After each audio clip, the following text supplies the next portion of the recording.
Hey everyone, welcome back to my channel. And as usual, I start with a ball of foil and I start shaping it into a pumpkin shape. And as you can see, I have a reference pumpkin on the right there.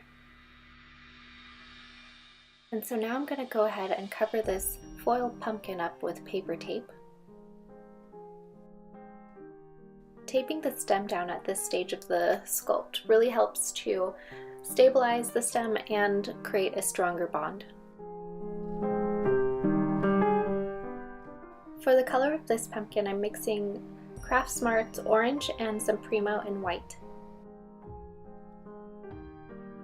Mixing up custom colors is usually the most time-consuming part of the whole sculpting process, so I'm going to go ahead and skip over a few of these parts.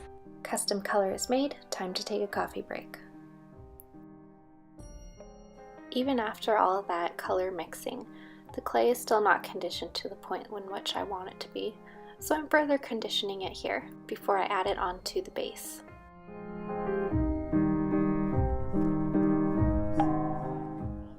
I chop up the clay and flatten each piece so that they're all ready for application.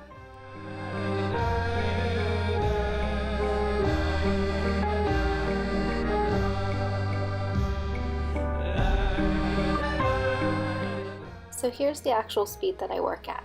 I personally don't find this very fascinating, so that's why I speed up the videos, and that way you can see the process a little better.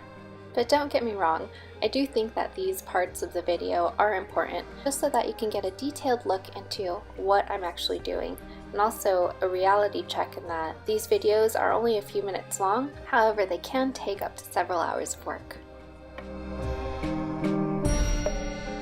Now that most of the color is applied to the pumpkin, I'm smoothing out some of the lines. So now I'm taking a needle tool and marking out where I want the ribs of the pumpkin to be. And now I'm widening and smoothing out those lines.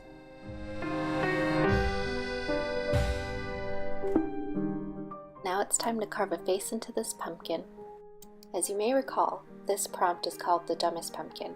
I wasn't quite sure how to represent dumb in the sense of the prompt, so I just decided to make a goofy looking face.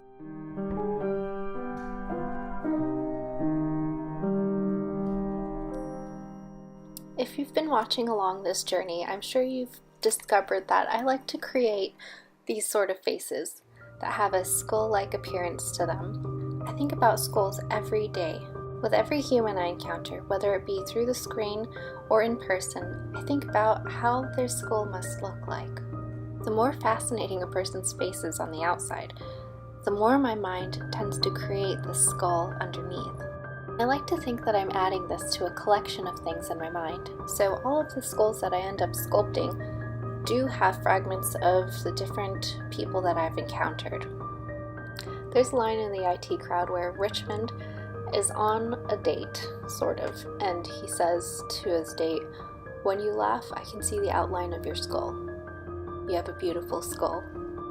It was an odd compliment indeed, but I completely understand where he's coming from. Creating every day and usually at night leaves my desk a mess, but I wanted to show you guys a little glimpse into how I keep my clay organized.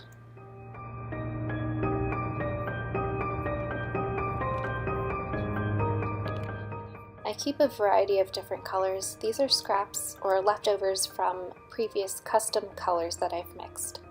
This combination is going to be for the pumpkin stem, and I believe it's Primo in white, ecru, wasabi, and translucent. So now I'm rolling out the clay, cutting it into sheets, and applying it to the stem.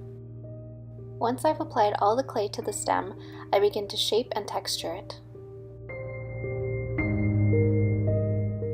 Now I shade with soft pastels, bringing out the ribs and some of the other features of the pumpkin. Now I'm texturing the eye sockets with a needle tool.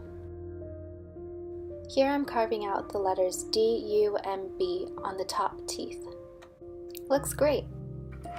Absolutely cannot stand a messy desk. I apply a couple of 6mm glass cabochons for the eyes, and I'm firmly pressing them into the clay. I believe that's it for now. So here are the two pumpkins, the one that I made and the one that I referenced. All of these creations from this October art challenge will be available for adoption, so check out my Instagram for all of the updates. Thank you so very much for watching, and hello to all of my new subscribers. I appreciate each and every one of you.